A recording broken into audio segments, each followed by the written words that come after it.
Madame, Monsieur, bonjour, bienvenue dans les rencontres entreprises de l'Université catholique de Lille. Nous allons parler aujourd'hui d'un métier peu connu mais passionnant, le métier de directeur des relations actionnaires de pas n'importe quelle société, la société Orange.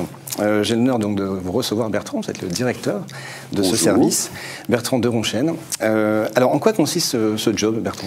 En fait, j'ai l'habitude de dire que mon métier, je vais peut-être vous surprendre, c'est un métier de traducteur. Je ne traduis pas en anglais, ça peut m'arriver bien sûr, mais je ne traduis pas en allemand, en espagnol, etc. Non, c'est en fait toute entreprise, tout groupe coté a une communication qu'on appelle la communication corporate, par laquelle elle essaye de faire passer des messages à ses différents publics.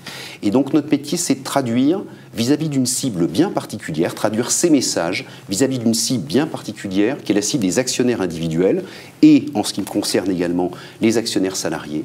C'est-à-dire, ce ne sont pas des professionnels du marché. Les actionnaires individuels, ils sont un peu plus de 3 millions en France.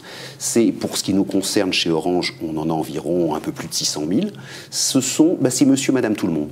C'est monsieur et madame tout le monde qui un jour ont décidé d'acheter des actions de mon entreprise. Et donc, je traduis les messages, par exemple les messages financiers, un peu complexes, de résultats, par exemple, tout à fait. Et stratégiques. Et stratégiques. Et donc, de les traduire en des termes simples et intelligibles. D'accord. Pour qu'ils continuent à croire en vous. Pour qu'ils continuent, voilà. Et pour que d'autres souscrivent des actions, notamment Orange. C'est exactement ça, qui comprennent nos stratégies, qui comprennent nos messages, qui comprennent nos résultats aussi, qui comprennent les efforts de l'entreprise en matière de rentabilité opérationnelle, par exemple, nos efforts d'investissement également. On parle de la fibre énormément en ce moment.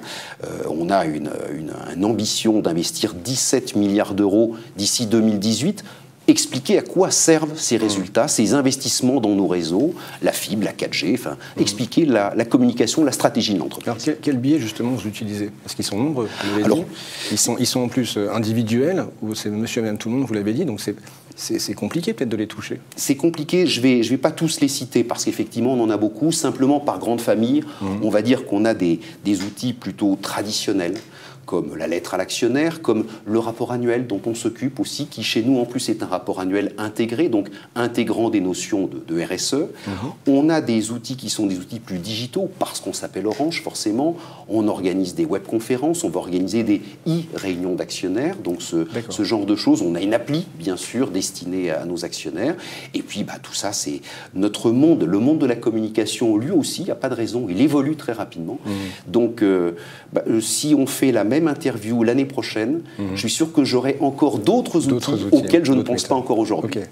Alors vous, personnellement, vous êtes arrivé comment dans ce service, à ce type de poste? Moi, j'ai une formation à la base de juridico-financière, puisque j'ai, à l'époque, on appelait ça une maîtrise de droit à Assas. Après, j'ai fait Sciences Po. Et puis, mon premier job, ça a été d'être analyste financier. Donc j'ai d'ailleurs fait le centre de formation à l'analyse financière. Donc vraiment un métier, alors là, très, très financier. Et puis j'ai découvert le monde de la communication financière. Progressivement, d'abord en m'occupant de relations investisseurs dans d'autres entreprises, ensuite en m'occupant des relations avec la presse financière, corporate, internationale. Et autant vous dire que j'adore ce métier, j'adore le monde de la communication financière. Donc là, on s'adresse à une cible qui est très large. C'est plus de 600 000 actionnaires individuels, c'est 140 000 actionnaires salariés. Pour ce qui est des salariés d'ailleurs du monde entier.